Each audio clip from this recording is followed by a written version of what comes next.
Tired of constant UAC prompts or want to stop them safely? In this quick tip, I'll show you the fastest way to change user account control on Windows 10. Hi everyone and welcome to the CNATT channel.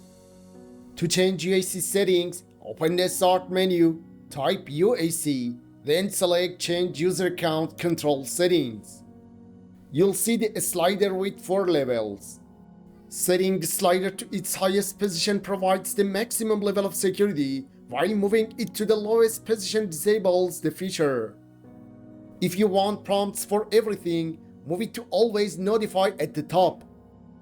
If you want 0 prompts, slide to Never Notify, but be aware that this completely disables UAC and removes the safety net against malicious changes.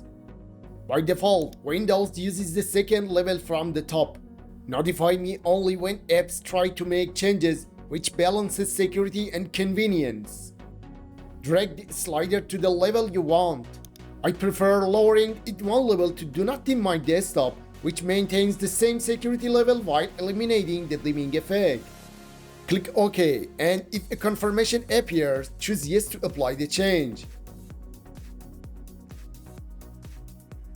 For all methods, detailed UAC level explanations, and a quick test to see it in action, check out the full tutorial. Click or tap the video on the screen or use the link in the description or pinned comment to watch the full tutorial.